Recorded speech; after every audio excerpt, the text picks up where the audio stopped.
Bonjour mes amis, que Dieu vous bénisse. C'est encore moi, votre frère McLaurin de Tabernacle Média. C'est encore un plaisir, vous savez, c'est toujours un plaisir, une joie d'être là pour pouvoir vous parler d'un certain nombre de sujets qui a trait au social, ainsi de suite.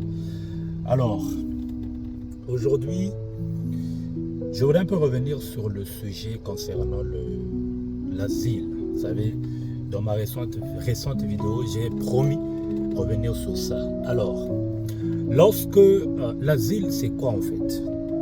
L'asile, ça veut tout simplement dire, c'est un processus qui a été mis en place par les Nations Unies depuis 1945, quand les Nations Unies ont été créées. Il y a eu une loi qui avait été abrogée pour permettre aux réfugiés, parce que le monde avait compris qu'il y a souvent des guerres, des menaces, des injonctions politiques qui se passent, et les gens parfois ont tendance à fuir leur pays respectif pour se retrouver dans un autre pays. De maintenant, à cela, il peut arriver que quelqu'un se retrouve dans un pays propre qui lui a là où il est né, et il se retrouve dans la politique.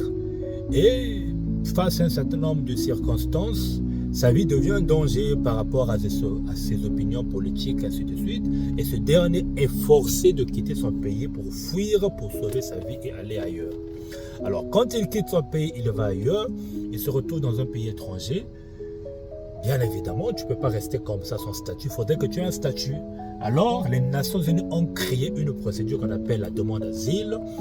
C'est une procédure de protection, c'est-à-dire tu arrives dans un pays étranger, tu dis, moi je viens de tel pays, j'ai été menacé par rapport à mes opinions politiques et je viens ici pour solliciter une protection de la part du gouvernement du pays dans lequel tu te retrouves. Donc tu demandes à ce gouvernement. Je prends un exemple. Tu es un Congolais, tu fais la politique au Congo, tu es menacé là-bas, tu as des problèmes politiques, ta vie est menacée, tu fuis le Congo, tu arrives aux États-Unis, tu dis au gouvernement américain, je suis étranger, j'étais au Congo, j'ai eu des problèmes politiques là-bas, ma vie était en danger, je suis venu ici pour demander la protection parce que si je repars là-bas, on va me tuer, on va m'emprisonner, ma vie est en danger. Et tu dois avoir des preuves. Tu dois présenter des preuves, tu dois présenter tes arguments. Les arguments que tu dois présenter, il y a telle raison, telle raison, telle raison, voici les preuves.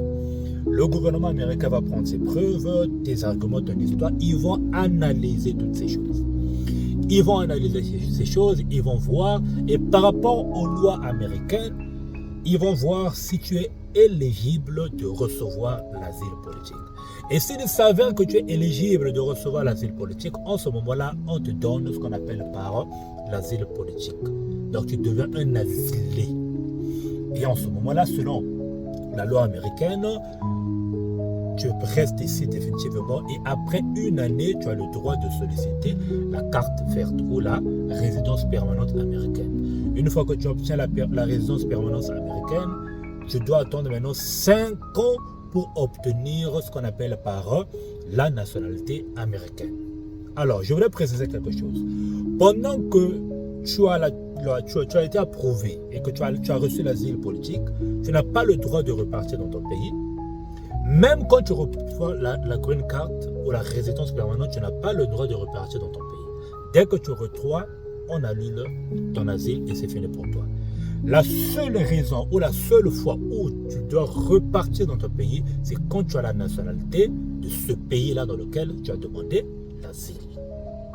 Jusque-là, j'espère que je me fais comprendre. De maintenant, s'il arrive que bon, voilà, par rapport aux raisons que tu as fournies, aux preuves que tu as fournies, ton dossier a été rejeté, tu as le droit de faire appel.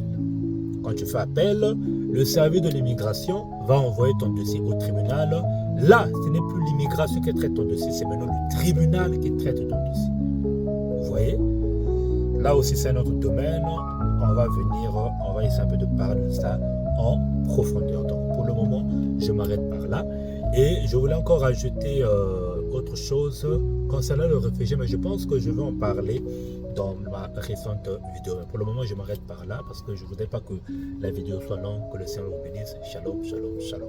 Bye bye.